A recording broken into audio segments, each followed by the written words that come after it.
All right, welcome to The Explainer. Today, we are diving into a really big idea, one that's getting a lot of buzz.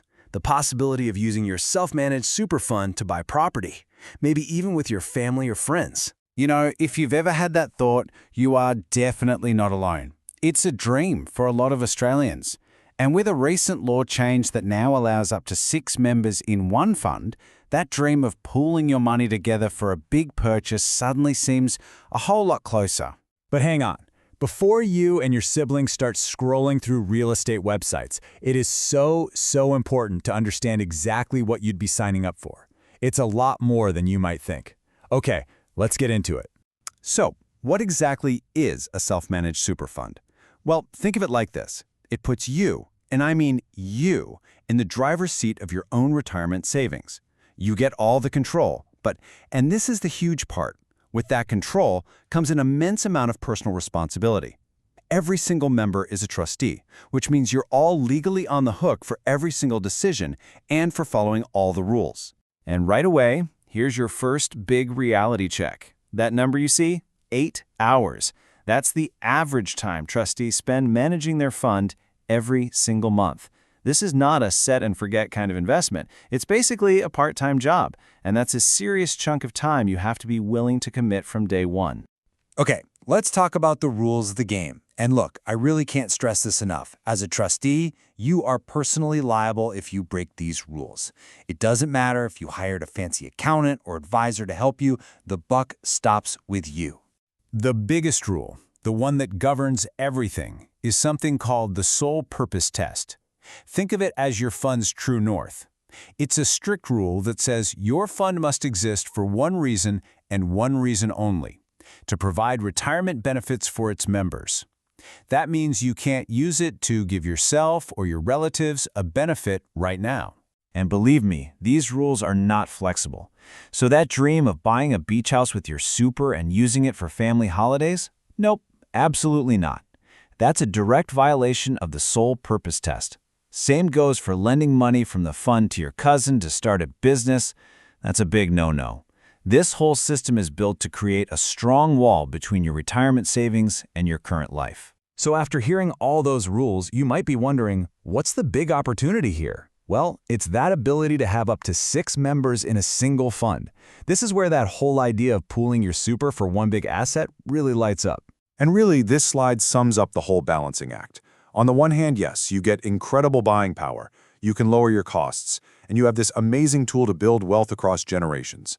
But on the other side of the scale, you're tying your finances and your family relationships into a very rigid, very serious legal structure. I mean, just think about it for a second. What happens if there's a falling out? Or a divorce? Suddenly, you could be forced to sell that property at the absolute worst time just to pay someone out. Okay, so let's say you've had all the hard conversations, you've weighed the risks, and your group is still keen to move forward. What does that journey to actually buying a property look like? First thing to know, this is not at all like buying your own home. It is a very formal 4-stage process, and I want you to pay close attention to step 1 here. Before you do anything else, you have to get professional advice. A licensed advisor has to give you the green light, legally confirming that this complex structure is actually a suitable strategy for your specific group. Only after that can you start setting up the fund, creating your strategy, and eventually buying the property. These documents you see here, they are the absolute legal backbone of your fund. The trust deed is like its constitution. The investment strategy is your official playbook. And that exit plan, that's your critical what-if document for when life happens, a member leaves or passes away. And that last one, the LRBA, super important. It stands for Limited Recourse Borrowing Arrangement. What that means in plain English is, if something goes wrong and you can't pay back the loan, the bank can only take the property. They can't touch the other assets in your super fund. It's a critical protection, and getting it wrong can have huge consequences. All right, let's bring this all back down to earth with a final reality check. We're going to look at some numbers and some real stories from people who've actually been down this road. So you look at these median prices for Sydney, and you can see the appeal right away, can't you? Trying to buy a house that's nudging $1.5 million with just one person's super, that's a huge stretch for most people. But with 4, 5, or 6 people chipping in, well, suddenly it starts to look possible. And this is a fantastic example of how this can work perfectly when it's done right. Here you had a group of doctors who pooled their super to buy the building their clinic was in. This is allowed under a key exception called business real property. They then leased it back to their own medical practice at the full market rate. It's a total win-win. The fund gets reliable rent, the business gets a secure home.